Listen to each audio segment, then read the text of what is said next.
جب میں پیدا ہوا تو اس کے کچھ عرصہ بعد ہی میری ماں کا انتقال ہو گیا۔ ابا افضل اور باجی سونیا میرا بہت خیال رکھا کرتے تھے، اور ابا نے تو کبھی مجھے کسی چیز کی کمی ہونے ہی نہیں دی تھی، اور باجی سونیا وہ بھی میرا بہت خیال رکھا کرتی تھیں۔ ان دونوں نے مل کر مجھے ایسا سنبھالا کہ کبھی مجھے ماں کی کمی محسوس ہی نہ ہونے دی۔ آہستہ آہستہ میں بڑا ہوا، ابا نے مجھے اسکول میں ایڈمیشن دلوا دیا۔ میں اسکول میں پڑھنے لگا، تعلیم جو مجھے بہت پسند تھی، مجھے پڑھنے کا بہت شوق تھا۔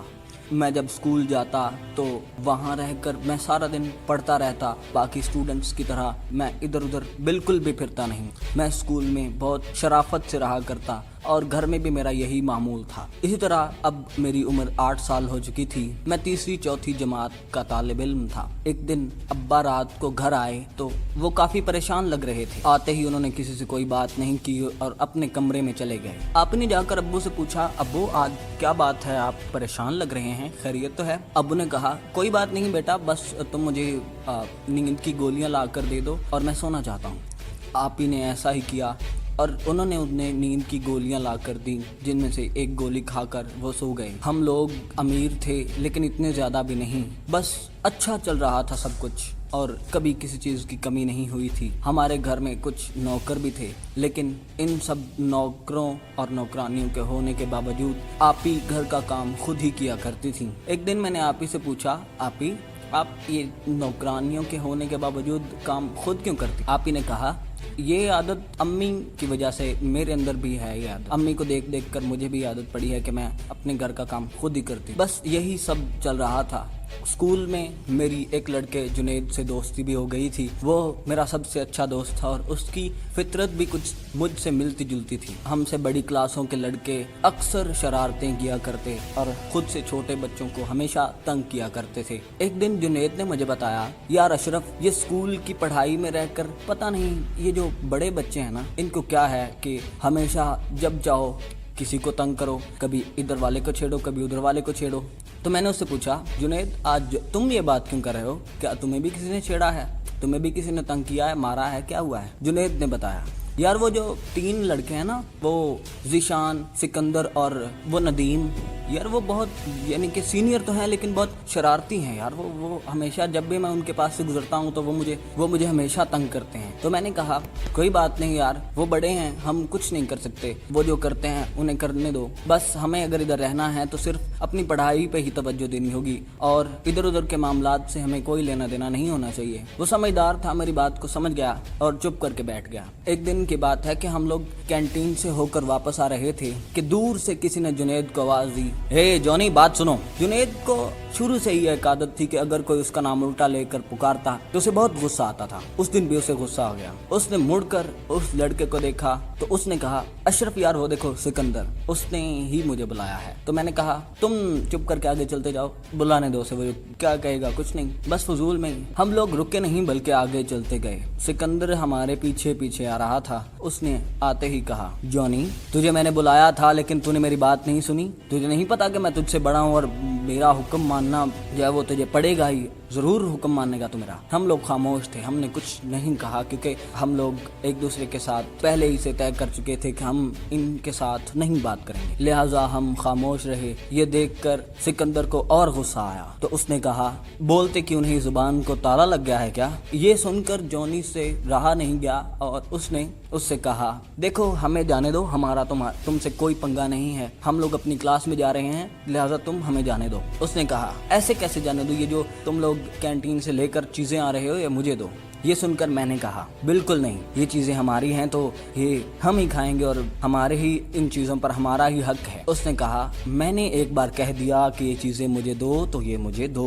میں نے دوسری دفعہ کہا، بالکل نہیں، یہ چیزیں ہماری ہیں، ان پہ ہمارا حق ہے اور ہم یہ تمہیں بالکل نہیں دیں گے۔ اتنے میں سر سعید آتے ہوئے دکھائی دیے۔ ان کو دیکھتے ہی سکندر اپنی کلاس کی طرف بھاگ گیا اور ہم نے سر سے اس کی شکایت کر دی۔ اس کو سر نے خوب سنائی اور اس کے بعد ہماری پڑھائی چلتی رہی. آہستہ آہستہ ہم لوگوں نے اسکول لائف کراس کی اور کالج کا زمانہ آ گیا تھا. میں سیکنڈ ایئر میں پڑھ رہا تھا کہ ایک رات تقریباً رات کے 9:30-10 بجے ہمارے گیٹ پر دستک ہوئی. اس دن کوئی نوکر گھر پہ نہیں تھا تو میں نے جا کے دروازہ کھولا. سامنے سیٹھ محی الدین کھڑا ہوا تھا. سیٹھ محی الدین نے آتے ہی کہا, او کیا حال ہے اشرف پتر, اور وہ ابا جان کہاں ہیں تیرے؟ میں نے کہا چچا وہ اندر سو رہے ہیں. اس نے کہا جا پتر اپنے ابا جان کو اٹھا کر لا. میں نے کہا ٹھیک ہے, میں دیکھتا ہوں اگر وہ اٹھتے ہیں تو میں انہیں اٹھا کر لاتا ہوں. میں نے جا کر ابا جان کو اٹھایا.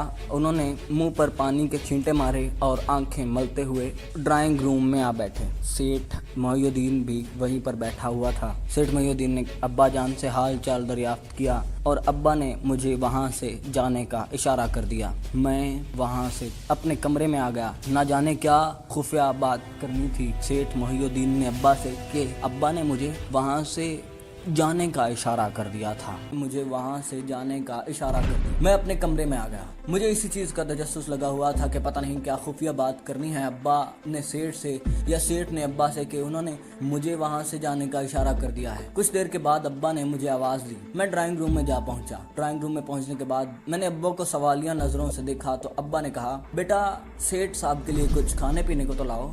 میں نے کہا جی اچھا, اور میں کچن میں جا پہنچا. وہاں پہنچ کر میں نے چائے بنائی اور سیٹھ محی الدین کے لیے لے گیا. جب میں ڈرائنگ روم میں پہنچا تو مجھے اچانک خیال آیا کہ ایک چھوٹا سا اسپائنگ کیمرہ میری جیب میں موجود ہے. اگر یہ میں یہاں کسی جگہ لگا دوں تو ابا اور سیٹھ محی الدین کے دوران ہونے والی گفتگو میں بخوبی سن سکتا ہوں. لہٰذا میں نے ابا اور سیٹھ محی الدین کی نظر بچاتے ہوئے وہ کیمرہ ایک دیوار کے اوپر لگا دیا. یہ بالکل چھوٹا سا کیمرہ تھا. یہ کیمرہ انہیں غور سے دیکھنے کے بعد ہی نظر آ سکتا تھا. لہٰذا کیمرہ لگا کر میں اپنے کمرے میں آ گیا. وہاں جا کر میں نے اس کیمرے کو اپنے فون سے اٹیچ کیا اور ان کی ویڈیو دیکھنے لگا. میں اب اس کمرے کے منظر کو دیکھ رہا تھا جہاں ابا اور سیٹھ محی الدین بیٹھے ہوئے تھے. پہلے تو وہ رسمی گفتگو کرتے رہے, پھر اچانک سیٹھ محی الدین مدعے پر آتے ہوئے بولا, افضل صاحب وہ آپ نے میرے پاس زمین گروی رکھوائی ہوئی تھی نا؟ ابا نے کہا جی ہاں بالکل رکھوائی ہوئی تھی اور میں اس کی قیمت بھی ادا کر چکا ہوں. اب تمہیں مجھے اس زمین کے کاغذات واپس کر دینے چاہیے. سیٹھ محی الدین نے کہا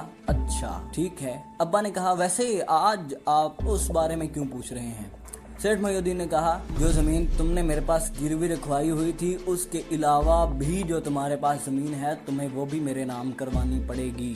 ابا نے پوچھا وہ کیوں؟ سیٹھ نے کہا آگے کی باتوں کو جاننا تمہارے لیے ضروری نہیں, بس جتنا کہا ہے اتنا کرو. ابا نے کہا بالکل نہیں, وہ زمین میری ہے, اس پر میرا حق ہے اور میں وہ زمین تمہیں نہیں دوں گا, بلکہ جو زمین میں نے تمہارے پاس گروی رکھوائی تھی میں اس کی قیمت بھی ادا کر چکا ہوں, لہٰذا اب تم اس زمین کے کاغذات بھی مجھے واپس کرو. سیٹھ نے کہا جو میں نے تمہیں کہا ہے وہ تمہیں سنائی نہیں دیا؟ ابا نے کہا میں نے وہ سن لیا ہے لیکن میں ایسا بالکل نہیں کروں گا. سیٹھ محی الدین نے کہا اچھا افضل صاحب اب اپنے انجام کی فکر تم خود کرنا. ابا نے کہا مجھے اپنے انجام کی بالکل بھی پرواہ نہیں ہے سیٹھ صاحب, کیونکہ میں حق پر ہوں اور میں کچھ غلط نہیں کر رہا. نہ میں تم سے زمین چھین رہا ہوں نہ کوئی ایسی ویسی بات ہے, بلکہ زمین تو تم مجھ سے چھین رہے ہو. سیٹھ نے کہا اچھا تو تمہارے کہنے کا مطلب یہ ہے کہ میں تم سے زمین چھین رہا ہوں؟ ابا نے کہا ہاں. سیٹھ نے کہا اچھا چلو تمہیں بھی دیکھ لیتے ہیں, باقی غور کرنا میری باتوں پہ. اتنا کہہ کر سیٹھ محی الدین وہاں سے چلا گیا. سیٹھ محی الدین کے جانے کے بعد ابا ڈرائنگ روم سے باہر آئے. تب تک میں فون آف کر چکا تھا. ابا جب اپنے کمرے میں پہنچے تو کچھ دیر کے بعد میں بھی ابا کے پاس پہنچ گیا. ابا مجھے وہاں دیکھ کر کچھ حیران ہوئے اور کہنے لگے افضل بیٹا اس وقت تم ادھر؟ میں نے کہا ہاں ابا مجھے آپ سے کچھ بات کرنی تھی. ابا نے کہا کیا بات کرنی ہے؟ بیٹھو بیٹا بولو. میں نے جو باتیں سنی تھی وہ ساری ابا کو بتائیں اور ابا سے پوچھا ابا اس کی کیا وجہ ہے کہ آپ نے سیٹھ محی الدین کے پاس کوئی زمین گروی رکھوائی ہوئی تھی اور اس کا مجھے تو پتہ ہی نہیں ہے. ابا نے کہا ہاں بیٹا چھوڑو وہ باتیں تمہارے کام کی نہیں ہیں. میں نے کہا لیکن پھر بھی کچھ تو بتائیں ابا. ابا نے کہا بس بیٹا کہا نہ چھوڑو وہ باتیں تمہارے کام کی نہیں ہیں. میں نے کہا ٹھیک ہے. اس کے بعد میں اسی متعلق ابا جان سے کچھ اور سوالات کرتا رہا. پھر میں نے اچانک ابا کو مشورہ دیا، ابا اگر سیٹھ محی الدین یہ کہتا ہے کہ آپ اسے اپنی باقی کی زمین بھی دیں تو یہ بات دیکھنے میں تو غلط ہے، تو ہمیں عدالت کا رخ کرنا چاہیے، شاید کوئی نہ کوئی حل نکل آئے۔ ابا نے کہا بات تو تمہاری ٹھیک ہے، لیکن بیٹا دیکھو وہ بڑے لوگ ہیں اور ان کا اثر و رسوخ بھی بہت چلتا ہے اور وہ پیسہ دے کر بھی اپنا کام نکلوانا جانتے ہیں۔ میں نے کہا ابا پیسہ تو ہمارے پاس بھی ہے، لیکن ابا نے کہا نہیں بیٹا ہم لوگ اپنا کام ایمانداری سے کرتے ہیں، ہم نے کبھی کسی کام میں رشوت نہیں دی۔ لیکن میں نے کہا ابا آج کل کے دور میں تو یہی سب چلتا ہے، تو ہمیں بھی اسی طرح کا ہی کچھ کرنا چاہیے۔ ابا نے کہا چلو بیٹا دیکھیں گے۔ میں نے ابا سے کہا اوکے ابا، پھر صبح ہم عدالت میں چلیں گے۔ ابا نے کہا ٹھیک ہے بیٹا صبح کو دیکھیں گے۔ اتنا کہہ کر میں اپنے کمرے میں آ گیا۔ کمرے میں جب میں بستر پر لیٹا تو میرے دماغ میں یہی سوچیں چلنے لگیں۔ کافی دیر تک میں اس بارے میں سوچتا رہا اور پھر نہ جانے کب مجھے نیند آ گئی۔ صبح تقریباً 7:30 بجے میں اٹھا۔ آج میں نے کالج سے چھٹی کرنی تھی کیونکہ آج مجھے ابا کے ساتھ عدالت جانا تھا۔ میں اور ابا تقریباً 9:30-10 بجے کے قریب گھر سے نکلے اور عدالت جا پہنچے۔ ابا کسی ایڈوکیٹ سلیم کو جانتے تھے، ان سے انہوں نے بات کی زمین گروی رکھوانے کا اور اس کے متعلق پوری معلومات لے کر ہم لوگ واپس آ گئے۔ واپس آ کر جب ہم دروازے پر پہنچے تو میں نے دروازے کے قریب پہنچ کر دروازے پر دستک دی، لیکن یہ کیا، جیسے ہی میرا دروازے کو ہاتھ لگا دروازہ کھل گیا۔ میں حیران ہوا، ایسا کیسے ہو سکتا تھا؟ کسی ممکنہ گڑبڑ کے احساس تلے میں دروازے کے ساتھ لگتے ہوئے اندر داخل ہوا۔ سامنے کا منظر دیکھ کر مجھے سکتہ سا ہو گیا، کیونکہ سامنے ہمارے نوکر بشیر کی لاش پڑی ہوئی تھی، اس کے جسم پہ جگہ جگہ گولیوں کے نشانات تھے۔ میں یہ دیکھ کر کافی حیران ہو رہا تھا۔ ابا بھی میرے پیچھے پیچھے چلتے ہوئے گھر میں داخل ہو چکے تھے، وہ بھی اس چیز کو دیکھ کر بہت حیران ہو رہے تھے۔ میں جلدی سے اندر کی طرف دوڑا۔ اندر اور بھی ایسے مناظر دکھائی دیے، لیکن باجی سونیا وہ ہمیں کہیں دکھائی نہیں دے رہی تھی۔ میں نے ابو سے کہا ابا باجی سونیا دکھائی نہیں دے رہی، وہ کہاں ہے؟ اتنے میں اچانک باغ میں سے کسی کے کراہنے کی آواز سنائی دی۔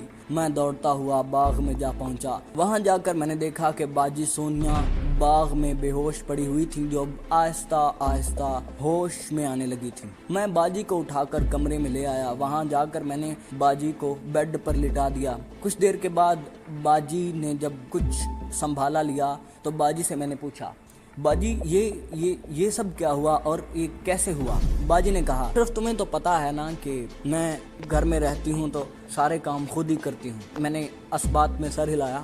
باجی آگے گویا ہوئی۔ وہ کہنے لگی کہ جب میں باغ میں پھولوں کو دیکھنے کے لیے گئی تو اچانک گولیاں چلنے کی آواز سنائی دی۔ میرے دیکھتے ہی دیکھتے بشیر کو گولی لگی اور وہ وہیں گر گیا۔ اس کو گرتے ہوئے دیکھ میں خوف سے بے ہوش ہوئی اور وہیں باغ میں گر گئی۔ اس کے بعد مجھے کچھ ہوش نہیں کیا ہوا اور کیا نہیں ہوا۔ میں تو ابھی ہوش میں آئی ہوں تمہارے سامنے ہی کہ تم مجھے ہی اٹھا کر لائے ہو یہاں۔ ابھی اتنی ہی بات ہوئی تھی کہ اچانک باہر سے دوبارہ گولیاں چلنے کی آواز سنائی دی۔ میں باجی کو لیتے ہوئے بیڈ سے نیچے گرا اور ابا بھی پھرتی سے ہمارے ساتھ ہی نیچے گر گئے۔ ہم لوگ وہاں پڑے ہوئے تھے۔ کافی دیر تک باہر فائرنگ جاری رہی۔ اس کے بعد اچانک سناٹا چھا گیا۔ میں حیران ہو رہا تھا کہ اچانک سے فائرنگ کیوں بند ہوئی۔ جس کمرے میں ہم لوگ بیٹھے ہوئے تھے اس کا دروازہ بھی کھلا ہوا تھا۔ اچانک میں نے 3-4 آدمیوں کو اسی کمرے کی جانب آتے ہوئے دیکھا۔ میں نے ابو اور آپی کو خاموش رہنے کا اشارہ کیا اور ہم ساکت لیٹے رہے۔ وہ آدمی جب اندر داخل ہوئے تو ان میں سے ایک جو ان سب کا لیڈر لگتا تھا آتے ہوئے بولا اب اٹھ بھی جاؤ، کیا چوہوں کی طرح زمین پر پڑے ہوئے ہو؟ یہ سن کر ہم لوگ کچھ نہ بولے اور ساکت لیٹ رہے۔ اس نے آگے بڑھتے ہوئے میرے پہلو میں ایک ٹھوکر لگائی اور میں اٹھ کھڑا ہوا۔ میرے دیکھا دیکھی ابو اور آپی بھی اٹھ کھڑے ہوئے تھے۔ وہ ہمیں بندوقوں کی زد پر رکھتے ہوئے گیٹ کی جانب لے جانے لگے۔ جب ہم دروازے کے قریب پہنچے تو ان لوگوں میں سے کسی ایک نے باجی کو باہر دھکا دیا۔ ابو اس وقت اسی جانب دیکھ رہے تھے اور میں ان سب سے پیچھے چل رہا تھا۔ میرے پیچھے ایک گن بردار چلا آ رہا تھا۔ ابا نے ایک بات دیکھی تو ان سے برداشت نہ ہوئی اور جس نے باجی کو دھکا دیا تھا ابا نے اس کو گریبان سے پکڑ لیا اور ساری بندوقوں کا رخ ابا جان کی جانب ہو گیا۔ ابا جان نے اس آدمی کو گریبان سے پکڑا تھا اور گریبان سے پکڑے پکڑے ابا جان نے اسے ایک تھپڑ رسید کیا۔ یہ دیکھ کر مسلح لوگوں نے گولیاں چلانا شروع کر دی۔ جو گن بردار میرے قریب تھا اس کی بندوق کا رخ بھی ابا جان ہی کی جانب تھا، لہٰذا جیسے ہی گولیاں چلی میں زمین پر گرا اور لوٹ لگاتا ہوا ان سب سے پیچھے چلا گیا۔